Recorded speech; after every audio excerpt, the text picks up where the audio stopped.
Okay, so Mr. Julien Smith, you're quite a celebrity in our little group, mostly because of the book Flinch, the Flinch. Mm-hmm. So I would like to ask you some questions specifically about the book. But first, you wrote it when you were fairly young. I mean, you're young right now, but I get the feeling that it was ages ago. Yeah. It feels, I wrote the book probably 10 years ago. When I wrote the book, I had a feeling I had just done a giant walk in Europe, in Spain, a long 800-kilometer walk that I had just finished, that I had done with my fiance, that I am still with.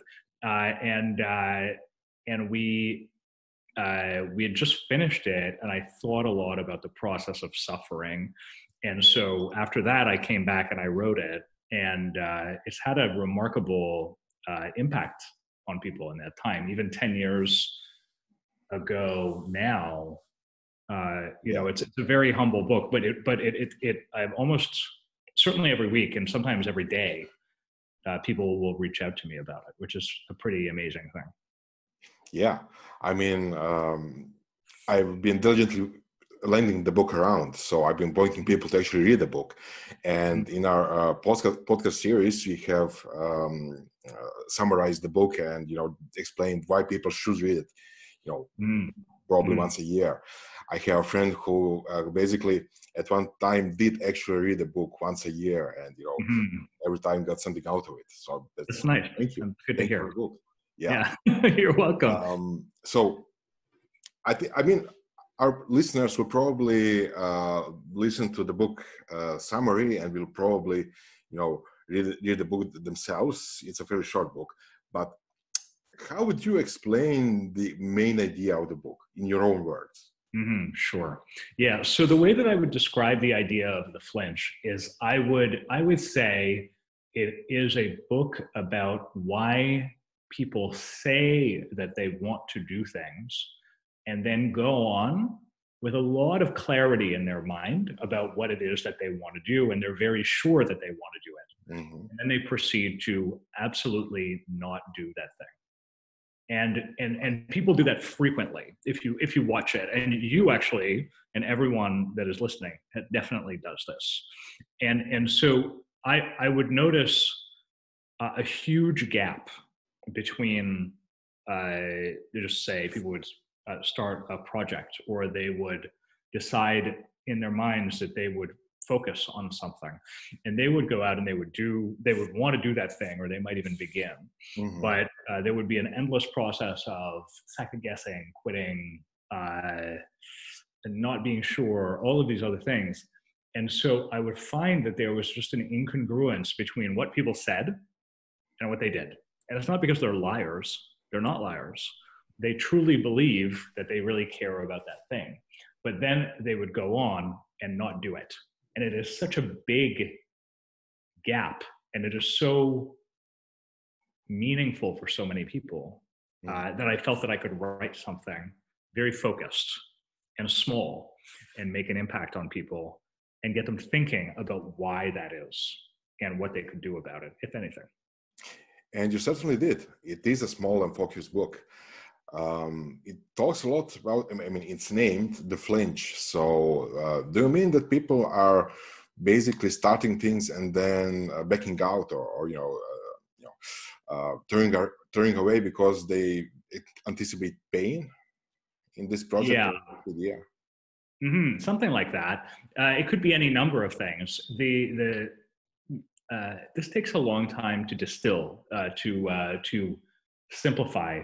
I wrote the book for what was a pretty long period of time where I was trying to figure out what the idea was, and I would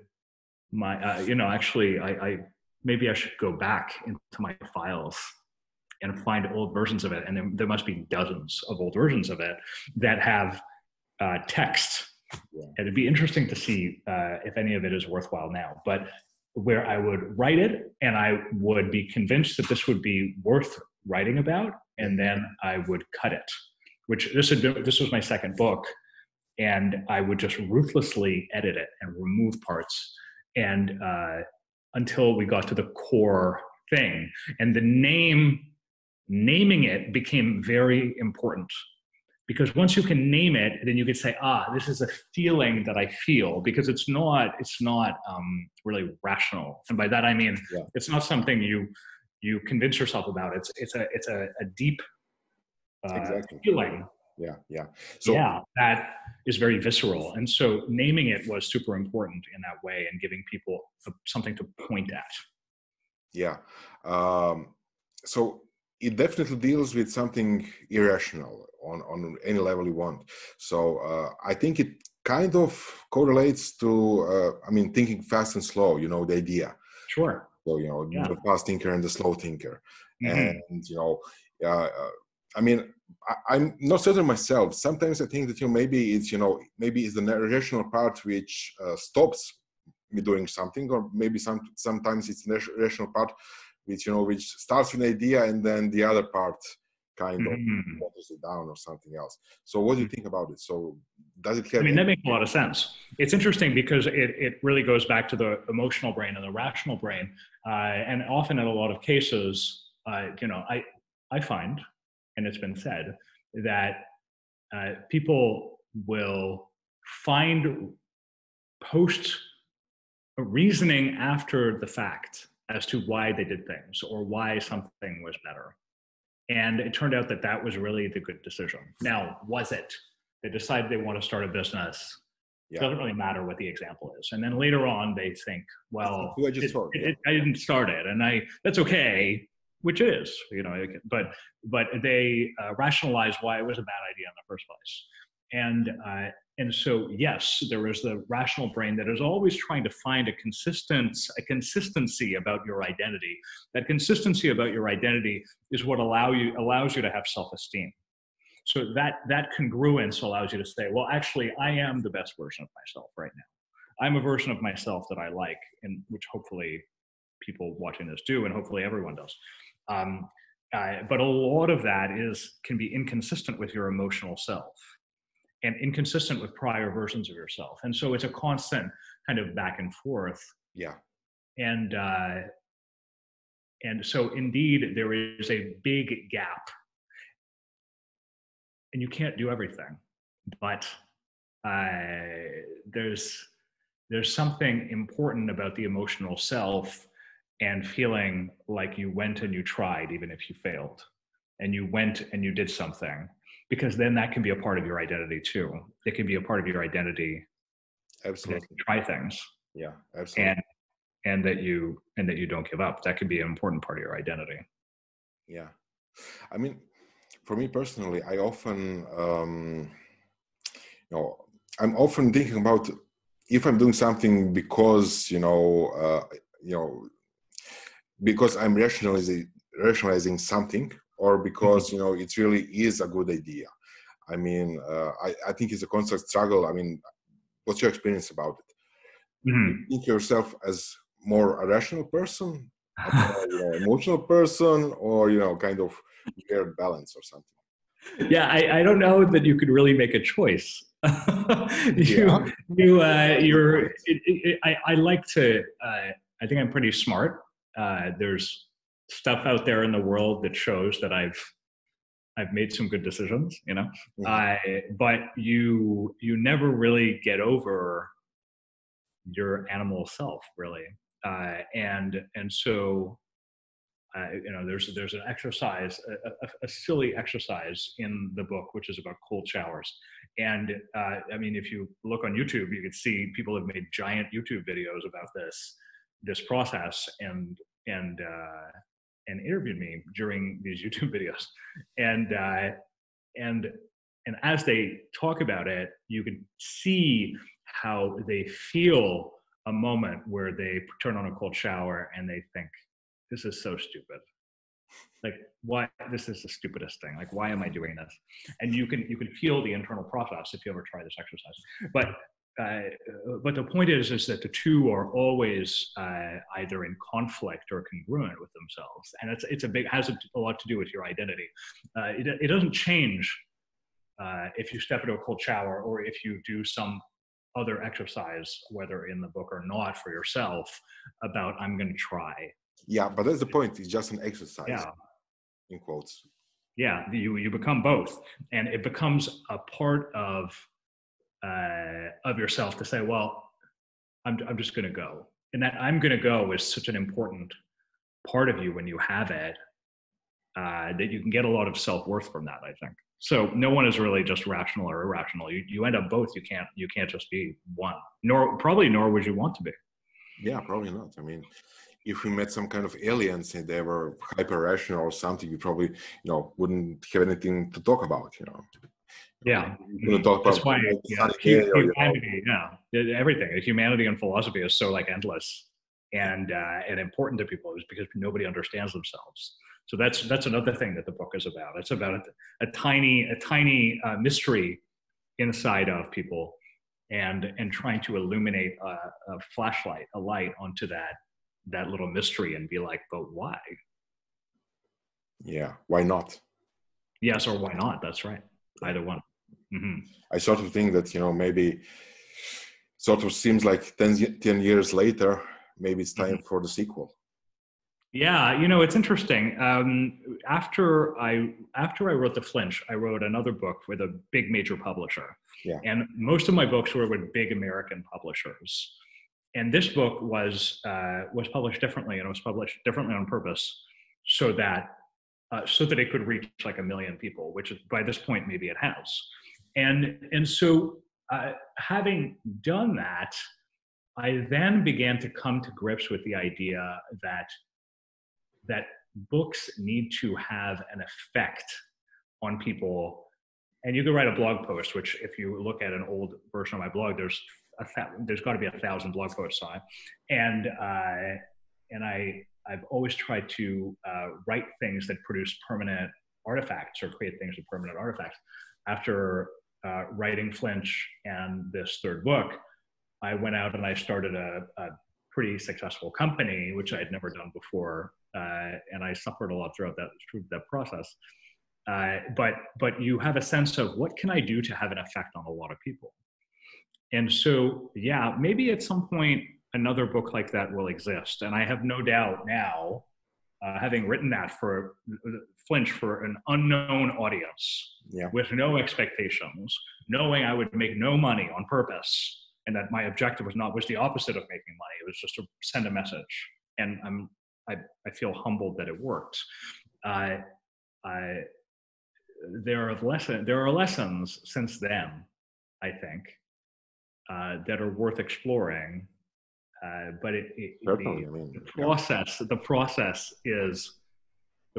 needs to be just as deliberate as walking 800 kilometers or being able to come to a crisp conclusion about things. Yeah. Yeah, and it needs to be short. There's so many long books, so making it short is sometimes more difficult than making it long. Yeah, the perfection is created when there's nothing more to cut out. Not add something. So the saying goes. I would write things that I would be so pleased with, and I would write them. I'd be so excited, and then I would delete them. You're making me super interested in going back and seeing what I wrote 10 years ago. It's all in Google Docs somewhere. So I'd be very interested to see. Yeah. I would be interested in seeing what I did 10 years ago, but I didn't write anything. So, yeah. Whatever. So are you a different person now? You probably are. I mean, 10 years is a longish time. So I've evolved, but I believe the same things that I believed then. Mm-hmm. I have read other things that I've written in the past, and I have been embarrassed about those things, right? Definitely. Even today, I wake up in the morning. I did it this morning. I did it yesterday, and I've done it every day with very few exceptions in the past 10 years. I would go and I would wake up, and I would either sit at a table and I pull out a pen and I handwrite 3 long pages of anything. And I take those pages and I crumple them up and I throw them out. And I would do that every day, or I'll do it on a computer. Pardon? Like all of them, you know, no selection at all. No, I have millions of words. Yeah. And what you do is you expose yourself to your thinking kind of relentlessly like this. It's an exercise that lots of people have told me has worked for them. You should try it for a long time. Every day will be bad, but sometimes a really good day will happen, and something really worthwhile will come out. So yes, there's a lot of stuff that you write, just like a lot of stuff you think is like kind of worthless. But because Flinch involved so much suffering, it's one of those things that even today I will look back on, and I think for the rest of my life I'll be able to look back on, and I'll always be proud of it, and I'll always agree with the majority of it, which is really something. Yeah. Because there are things that I've written that I've been massive, if you write enough, that's just what happens. So my editor was a very famous marketing writer called Seth Godin, who's a very kind of high profile author. He edited the book, and he said, "You're never going to get a shot ever again at writing something that has this big of an impact on people." Or the word he used, I think, is that is this visceral, meaning that has that leaves people with a punch. And he understood something that I didn't understand. I thought I had a sense of it, but I didn't really completely understand it. And when I did it, he would be like, "This is not enough. This is not enough," just endlessly. So it got so deep down to the core of who I am, or who I thought I was, and to a degree I really still am, that there is it probably I'll almost like never evolve past it. I'm 40 today. I was 30 when I wrote it. I still believe the majority of the things. And the only reason that this book works, you'll see if you ever read it. I hope, speaking generally to the audience, I hope you read it, or that you read it, and I hope even more that you like it. If you do like it, please send me a message, either through this or some other way.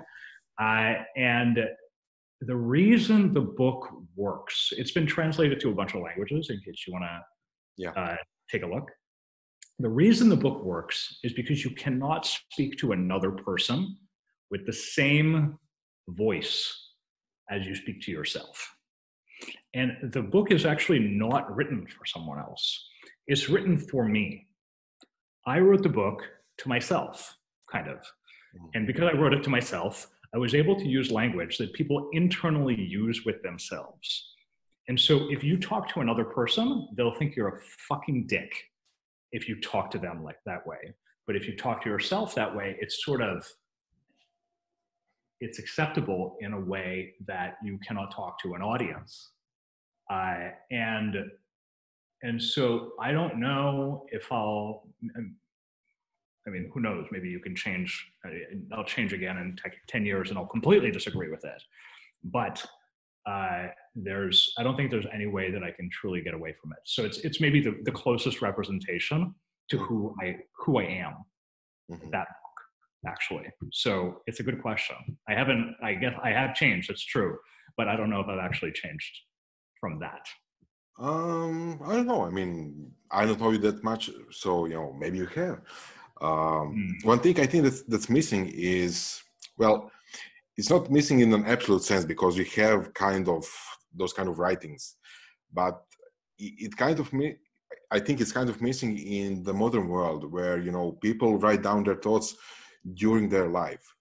So you think one thing when you're 20, one thing when you're 30, one thing when you're 40 and older, and those thoughts also evolve, as everybody evolves as a person, So, maybe it will be worth recording in the same way or a similar way. Never is a long time, so maybe it will happen someday.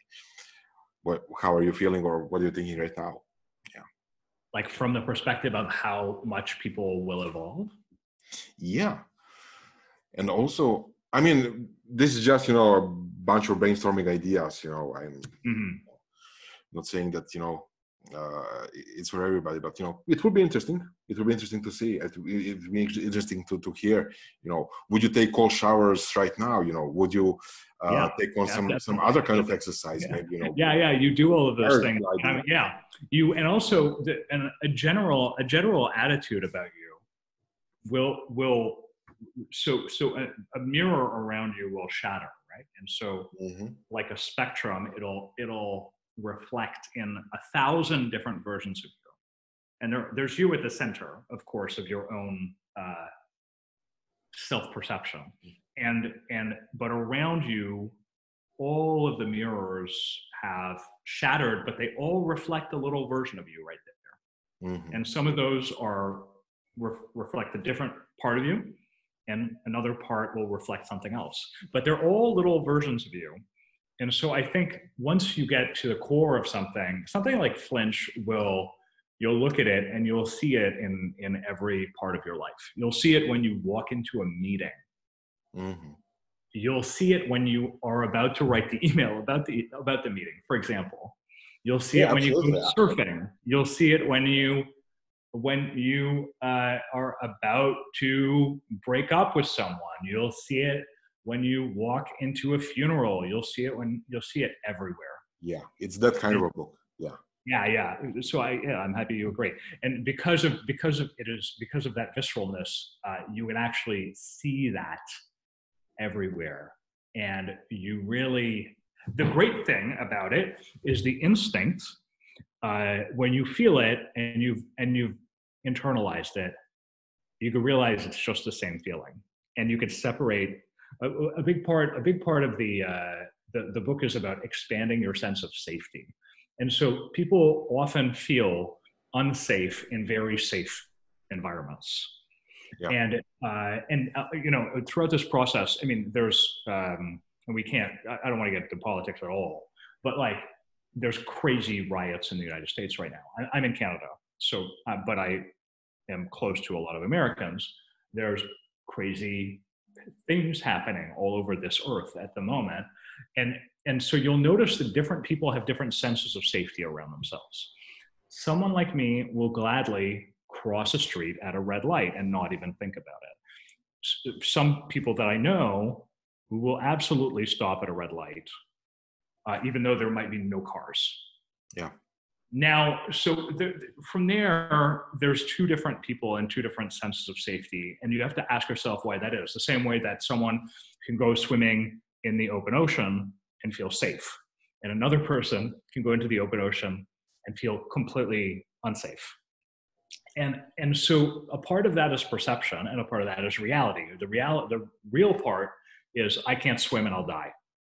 The psychological part is, well, I can't cross the street here because I might get arrested and I have a prior record or something, right?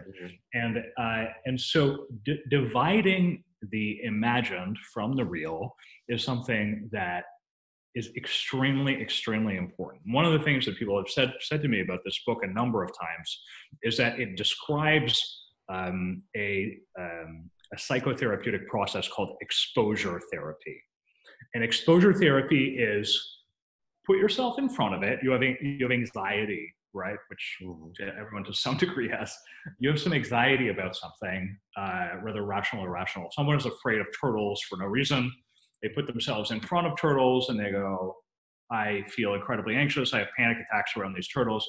And you just put yourself in front of them relentlessly over and over and over again. And that exposure makes you feel better and better and better around it. But because the instinct is so deep and so connected to fear and so psychological, then as you look at the turtle, you're like, oh God. And there might be something very deep and real behind that. It's definitely real to you, and it's not taking away from that realness. But you're completely psychologically distanced from the real world. Yeah. So it's about explaining you're safe. And wherever you're from, whatever world that you're in, for most people, you're safer than you think. Expand your world a little bit. Mm-hmm. Take a look at what happens.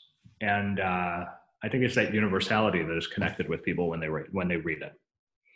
Absolutely, yeah.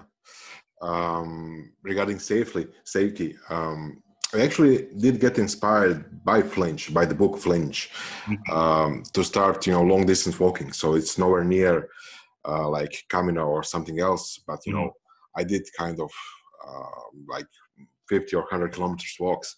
Sure. And I've constantly been surprised by how people assume the unsafeness of those kind of endeavors. Sure. In the middle of the civilization. So I'm not talking about going through, I don't know, the Amazon, some jungle. So normal rural environments. Yeah. It's interesting the same way that people's perceptions are so different. During this process of walking from one part of Spain, literally across the entire country, which is what I was doing before I wrote that, at one point I got lost, like very lost, like in the forest. And that was super bad. And that can happen during any, serious long excursion or whatever. And there are these very visceral fears, like fear of the dark,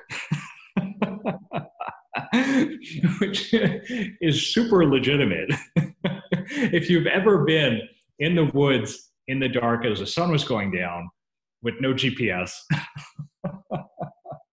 then you understand where fear of the dark comes from and why it exists. But people have no fear of this anymore, or for the most part, right?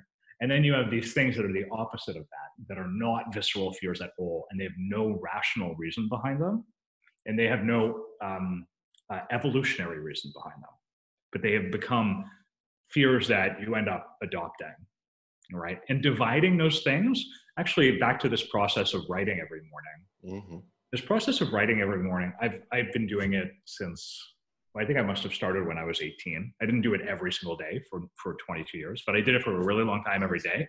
And I've been doing it at least probably more days than not for 10 years. And what it does for me, you should try it, is it will, first of all, it'll give you a reflection on the prior day. Second of all, there's no reason for you to do it. So you don't have to show it to anyone. You never have to look at it again. And so it allows you to almost with no judgment or less judgment than usual, look forward and say, okay, what's going to be different? Look back and say, well, what did I do well? And to separate, try to get some sleep, wake up well, and separate the different parts and have a separate space, almost like meditation, which is also a kind of thing that would be probably useful. And when you do that, I mean, there's a set of exercises like this that just let you progressively examine life a little bit more.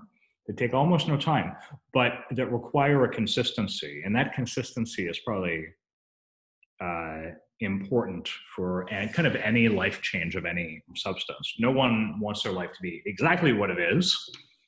But any gap between where you are and where you want to be requires some sort of habitual everyday change. And this is kind of an easy way to get access to that. Cool. Yeah. I sort of get the idea, I may be completely wrong about it, but I sort of got the idea that meditation is usually done by people whom I would describe as maybe hyper intellectual or really smart, to kind of get a grip on their inner thoughts or even emotions.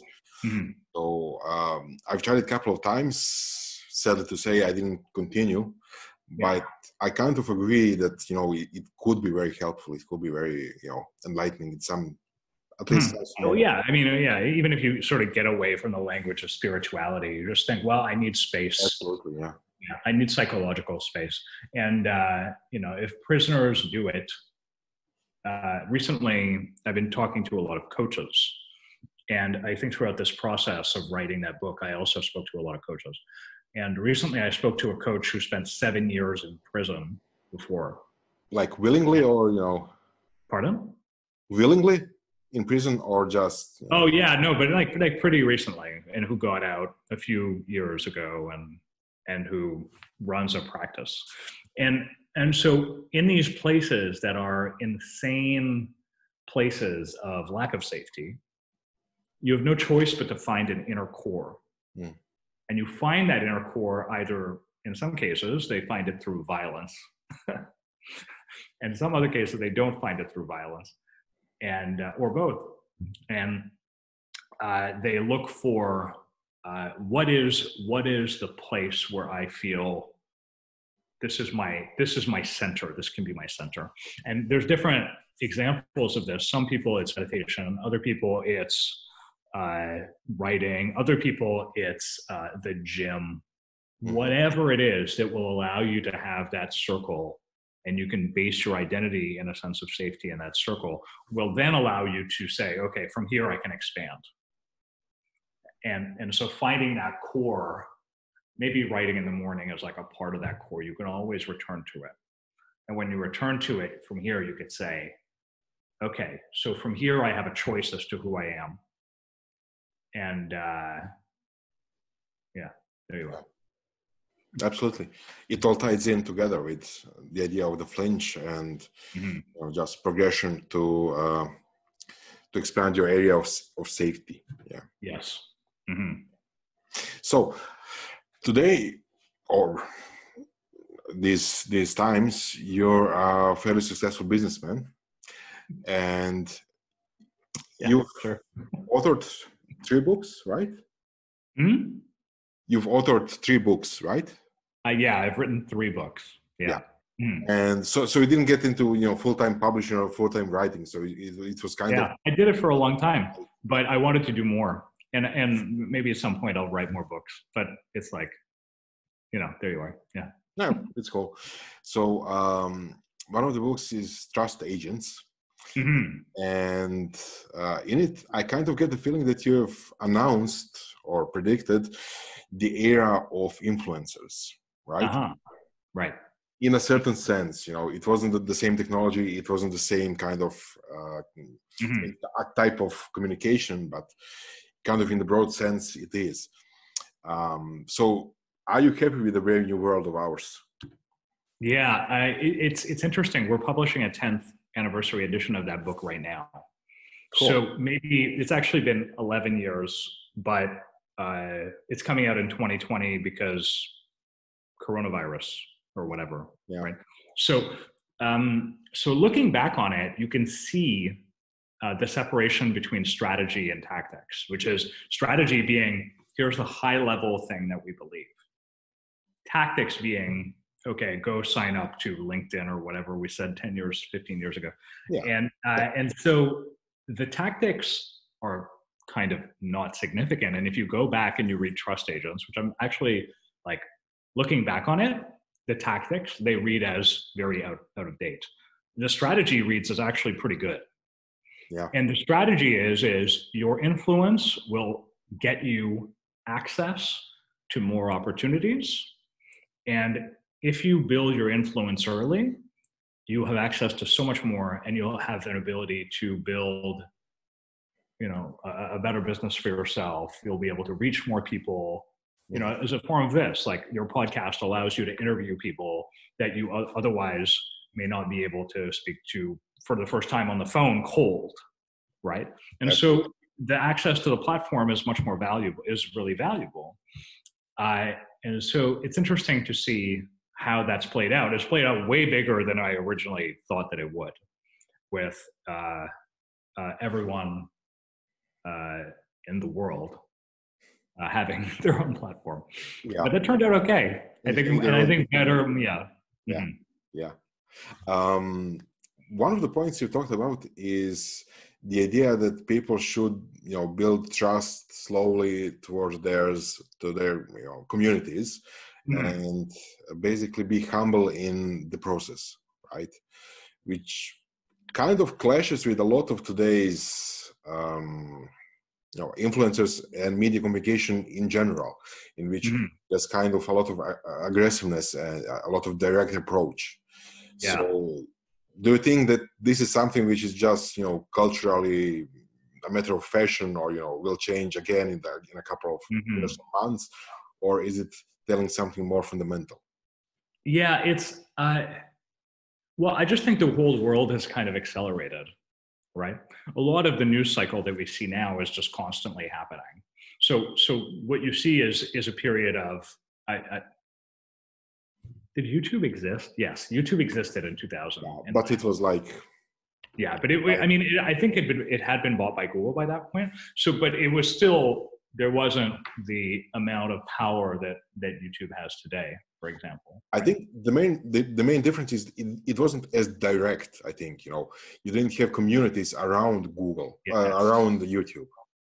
Yeah, that's right. So all of this stuff was much smaller and was much more amateur. It was regular people and less like Will Smith with his YouTube channel, which is really large and so on.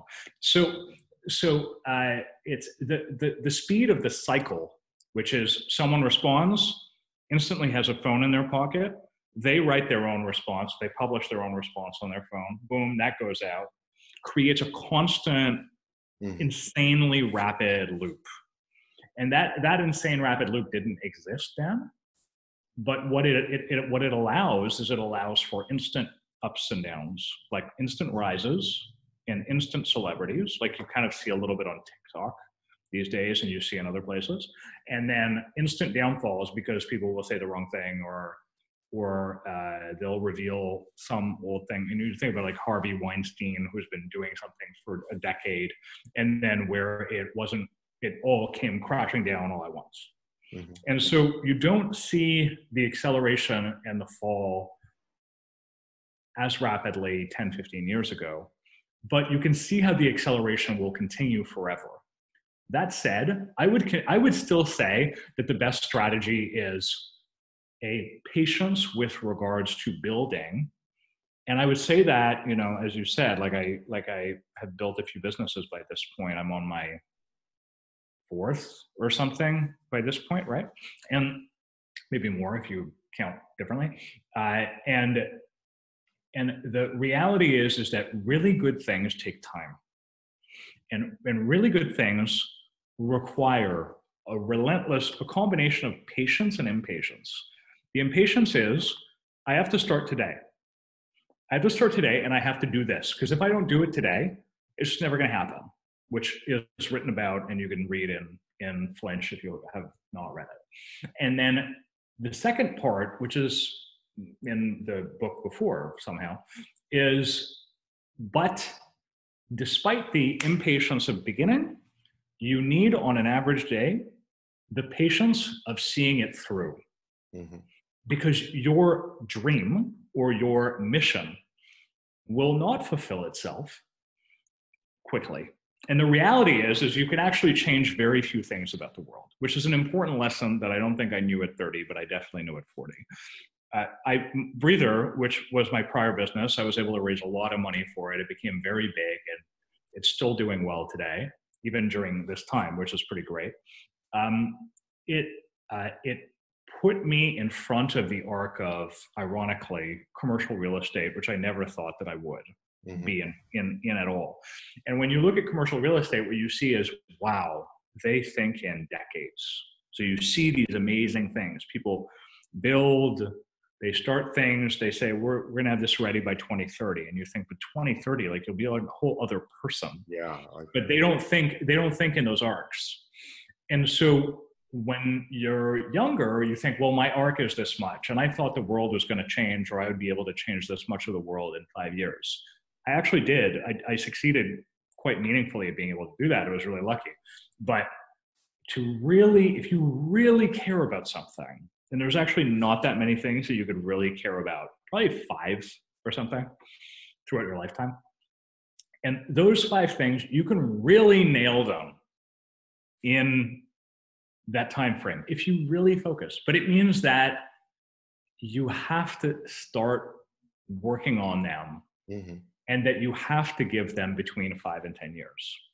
If you want to sell a business, if you want to build a business that's going to make you $1 million or whatever, if you want to build a business that's going to change a certain part of the world or your neighborhood or your city, it's going to take a while.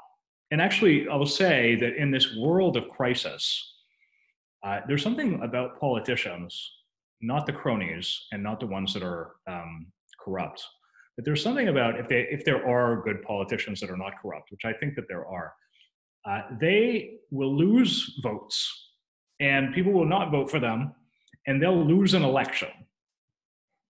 Yeah. And they'll be like, fuck. And then like the next day, they'll be like, I'm going to go work on the next one. And there's a relentlessness to that that is really amazing. And in repeat entrepreneurs, I see it now, which is you start a business, you worked so hard, you had to hire a bunch of people, they were all really smart. Things went wrong, coronavirus, something. You have to fire them all. Your business dies. It's it, it's over. And given enough time, a month, 6 months, something, you get up again and you're going to start something else. Yeah. And that relentlessness is very powerful. And that's, I think, how people actually change the world. Some good thoughts there. Absolutely. Yeah. As you said, it's quite different to jump from one idea to the next, from, just sticking to something and seeing it through the end. Mm-hmm. To the end, whatever that end is. Yeah. So interestingly, you mentioned that you think that, acceleration of communication and the cycle of, seeing something and reacting to it will continue to speed up or continue to, increase. I think you said indefinitely. I mean, really, indefinitely is a quite long time. Yeah. It's Did you ever get something like digital detox or something? Pardon me? Did you ever get on something like a digital detox or a similar? Yeah. Well, I mean, I guess, yes, I have. Yeah. So I spent 30 days in a Zen monastery in Japan like several years ago. Mm-hmm. And I do those things, and I do them deliberately. But I have to say, like, truly, in this news cycle with the way the world is going, I've actually gone the opposite way, and it's terrible, right? Yeah. But what I will say is so phones have insane power in our world, insane amounts of power. First of all, they're the most amazing things we've ever made. Like, there's fire, which keeps us warm at night. And then there's iPhones, and like they both have a lot of power. There's a few things in between, and but not many. And so they have insane draw and insane power. And there's really something. These days, I will put on. Admittedly, I do it with YouTube, but still, I will take on these videos, and these videos are like 3 hours long, maybe, and they'll be rain walks that people will film from their phone. Right. Nice. And they'll be walking in the rain in like Tokyo or in New York or in the woods. And they'll just be walking in the rain for 3 hours.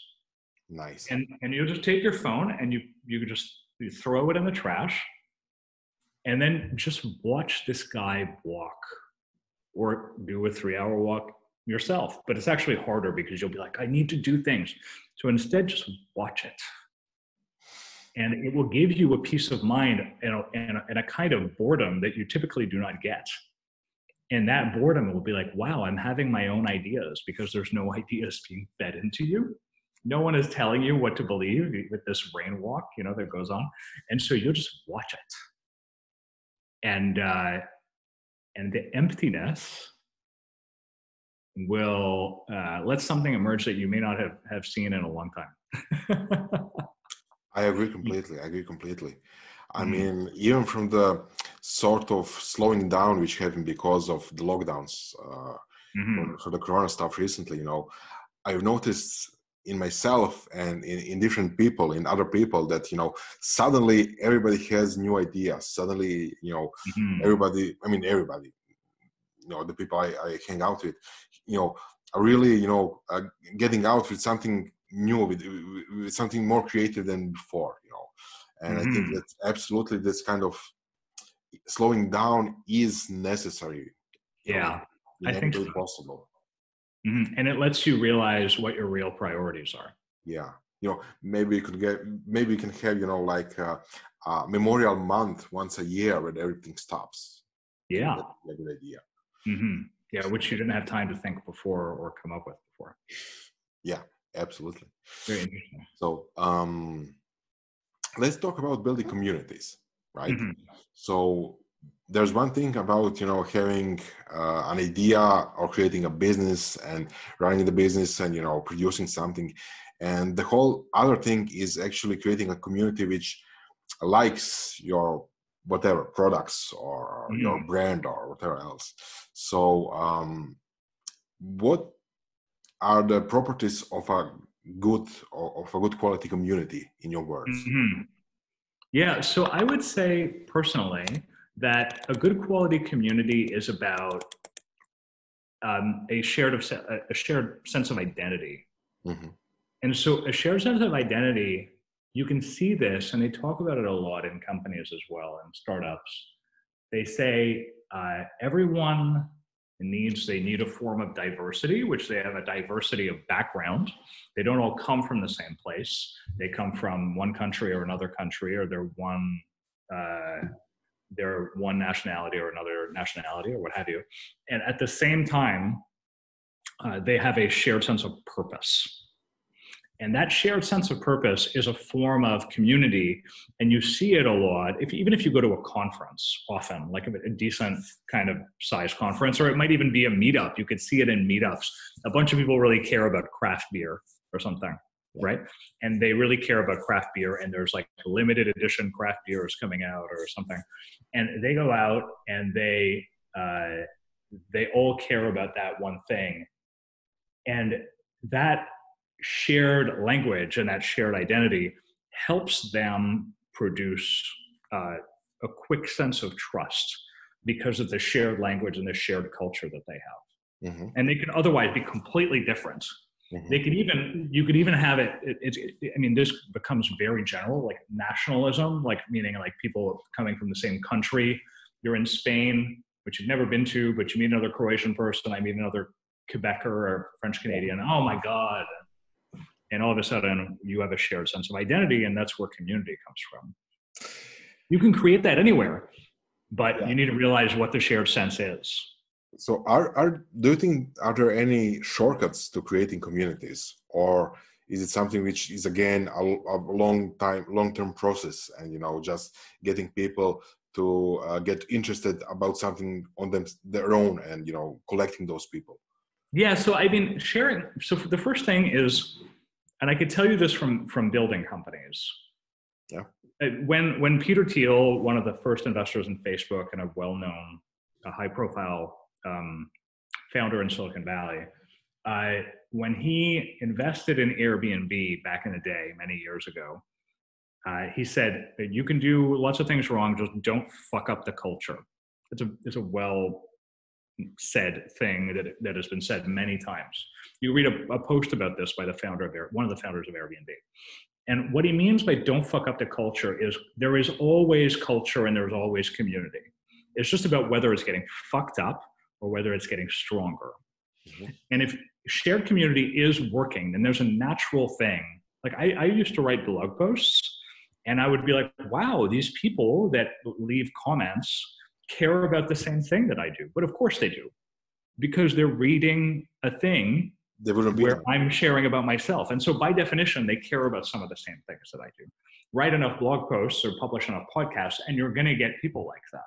So that makes sense.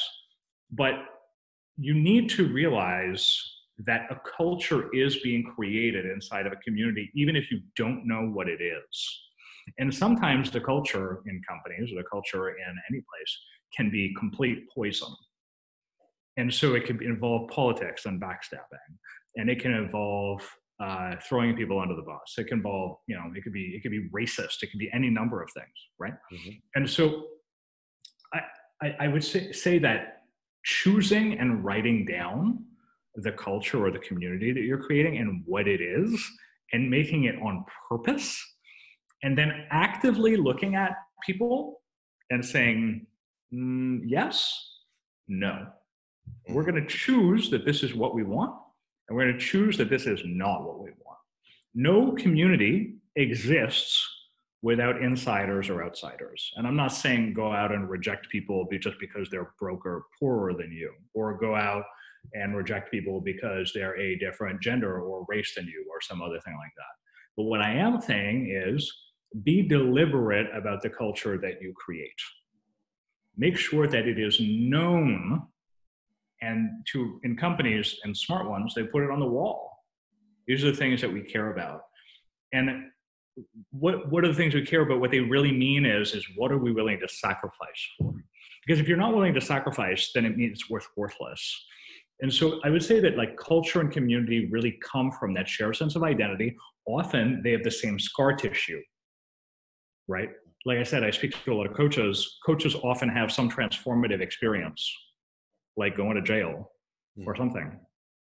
Prisoners have this, like everyone has this. And so that creates a gel that helps people come together. Yeah. So would you say that culture comes first and then a community arises around it, or... It must. Yeah, by definition, because it's either happening or not. Around your audience of your show, there is a culture already. You may not have explicitly said so, but there is one. There's a set of people, and they reach out to you or they don't, right? Like the Flinch has a community around it. Many of them know each other sometimes. Often they do not. But they realize that they have things in common. They share the book with each other. So by definition, culture is inherent in people. Mm-hmm. And from that, people gel together and they create a little pocket of culture inside of it. And so long as that culture remains congruent and it is clear what that culture is about, it can get stronger and stronger and stronger. Like a religion, Yeah, it's one of the good examples of, gelling around the same ideas.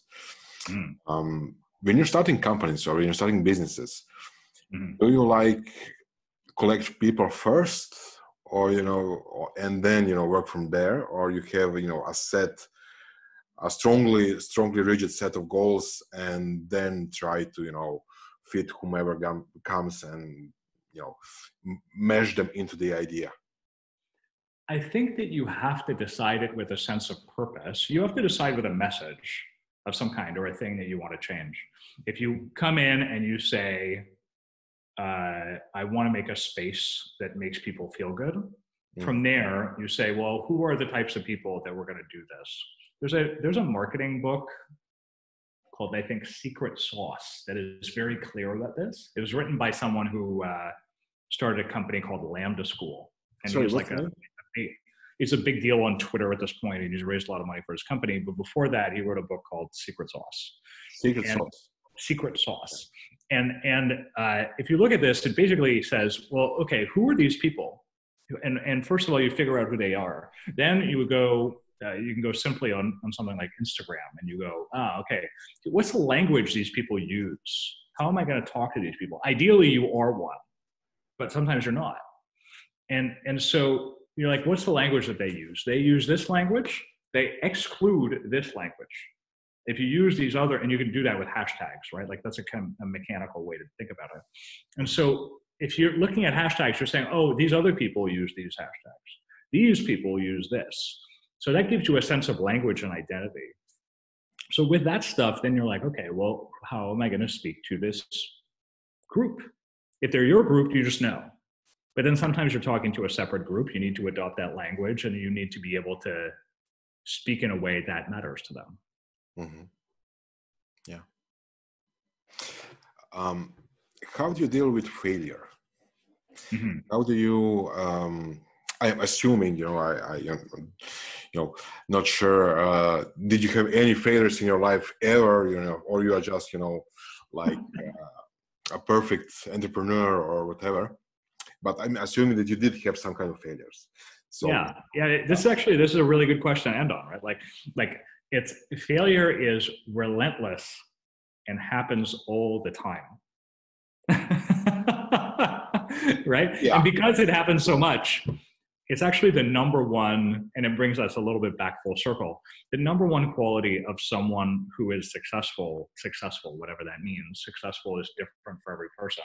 It's the number one quality of someone who is successful is someone who fails.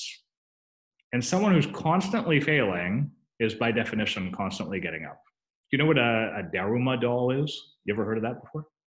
A Daruma doll is a Japanese doll. Right. And it's called, in English, they call it a roly-poly doll. And what that means, a roly-poly doll, it's a specific kind of doll. I'll send this to you. You can put one on the screen here if you want. There you go, in the corner. And a Daruma doll is a roly-poly doll, which means that every time that you push it, it rolls back up. Mm-hmm. And you have them in your house, and you in the sort of Japanese culture, older Japanese culture, they would keep them in their house, and they would the eyes. They're based in an ancient Chinese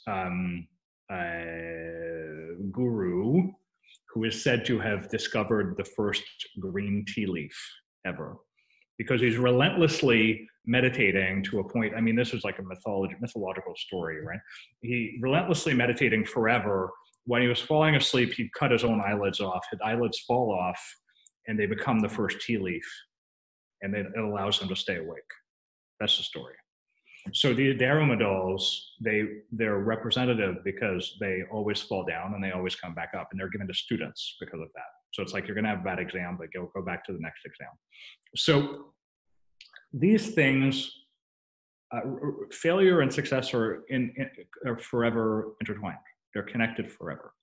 And you cannot be good at success without being good at failure, because you're like the world out there does not agree with you. You're not a star. You want to be a star, or you want to be just be in a great relationship, and you're shit at it. Those are incongruencies between your current identity and the identity that you want. And for you to do that, you have no choice but to constantly be confronted by that failure over and over and over again. So yeah, I have a million, like just like you know, everyone has a million, but really, it doesn't even matter. Silicon Valley happens to be somewhere great where failure is actually like, cool, that sucks that you spent a year on that, but you learned a lot, just like code for I failed is, but I learned a lot. And the only real thing that matters is that you try again.